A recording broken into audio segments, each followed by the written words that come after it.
नमस्कार, मैं कुमार राव, आप देख रहे हैं स्टार मिथिला।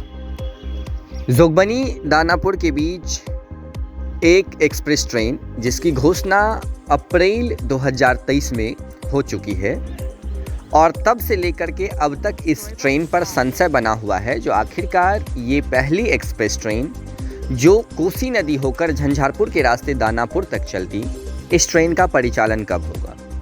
माननीय सांसद अररिया क्षेत्र के इनका कहना है जो आने वाले चुनाव से पूर्व होगा। चुनाव कहीं न कहीं फरवरी के बाद आचार संहिता लग जाती है और उसके बाद जाकर के तो होना है नहीं, यानी कि इससे पहले ही होना चाहिए। लेकिन एक रेल मित्र के अनुसार, रेल सूत्र के अनुसार इस ट्रेन का उद्घाटन अभी संभव नहीं है। खबर बिल्कुल अच्छी नहीं है, लेकिन आप लोग देखिएगा ज़रूर, क्योंकि कहा गया है जब तक इस रेलखंड पर बन रहे सभी पुलों का कार्य पूरा नहीं हो जाती है तब तक इस ट्रेन का चलना इस रूट से संभव नहीं है। रेल सूत्र के मुताबिक वर्तमान में इस रेलखंड पर सरायगढ़ से ललित ग्राम के बीच में पुल संख्या 9 के बाद 13 के उपरांत 33, 34, 35, 36, 37 और आखिरी में ब्रिज संख्या 123 जो सीताधार नदी है, जो फॉरबिसगंज में सुभाष चौक के पास है। इन छोटे बड़े पुलों को मिलाकर करीब 8 ब्रिज का निर्माण कार्य चल रहा है, जिसमें 13 का काम अंतिम चरण में है और अगले माह 10 से 15 के बीच में कट एंड कनेक्शन का कार्य कर लिया जाएगा। 13 के साथ साथ 9 का कार्य भी अंतिम चरण में है। 15 से 30 दिसंबर के बीच में इसका कट एंड कनेक्शन के कार्य को पूर्ण कर लिया जाएगा। इसके बाद बची 33, 34, 35, 36 और 37 नंबर ब्रिज और आखिरी में फॉरबिसगंज के समीप जो आपको स्क्रीन पर ये सीताधार का नदी दिख रहा है, ये ब्रिज।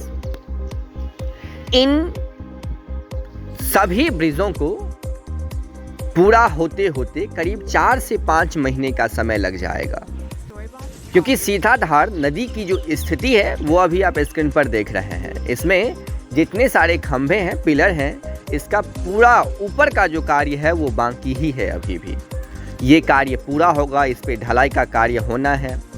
कम से कम अगर 4 से 5 पिलर है तो अगर एक 15 दिनों के बाद भी अगर एक पिलर को पूरा किया जाए फिर भी करीब 2 से ढाई महीने का समय लगेगा। और ये कार्य इतना ज़्यादा तीव्र गति में होना शायद अभी संभव नहीं है, क्योंकि रेलवे किस हिसाब से कार्य करती है वो आप सभी को पता है। इसके बाद बचा 33, 34, 35, 36 और 37 नंबर ब्रिज। इसमें 33 नंबर ब्रिज जो है ये रेल ब्रिज, बड़ा ब्रिज है। इसका कार्य अभी चल रहा है और अगले आने वाले 6 से 8 महीनों में शायद पूरा होगा। और उसके बाद जो 34, 35, 36, 37 ये 4 ब्रिज है, ये छोटा छोटा ब्रिज है, चाहे तो 2 महीने में कार्य पूर्ण किया जा सकता है। हालांकि उनसे ये भी पूछा गया क्या सर इलेक्ट्रिफिकेशन के बाद उम्मीद की जाए, लेकिन उनका इस इलेक्ट्रिफिकेशन के सवालात पर किसी भी प्रकार का जवाब नहीं था। उनका एक ही स्टेटमेंट था जो ब्रिजों के निर्माण कार्य के बाद ही इस रूट पर ट्रेनों की परिचालन संभव हो सकेगी, क्योंकि चलने वाली एक्सप्रेस ट्रेन की उद्घाटन माननीय प्रधानमंत्री श्री नरेंद्र मोदी के कर कमलों के द्वारा होना है। लेकिन आखिरी में जो एक अच्छी बात रही उनके द्वारा जो बताई गई, उनका स्टेटमेंट था आखिरी में जो काम बहुत तीव्र गति से चल रही है, पूरी कोशिश की जा रही है जो जितना जल्दी से जल्दी हो सके अब इस रूट पर ट्रेनों की परिचालन शुरू कर दी जाए। जुड़े रहे स्टार मिथिला से। ये खबर आप हमारे मित्र चंदन जी के मदद से देख रहे हैं। धन्यवाद। हम बहुत जल्द अगले तस्वीर के साथ हाजिर होंगे जो अपने क्षेत्र मिथिला से होगा।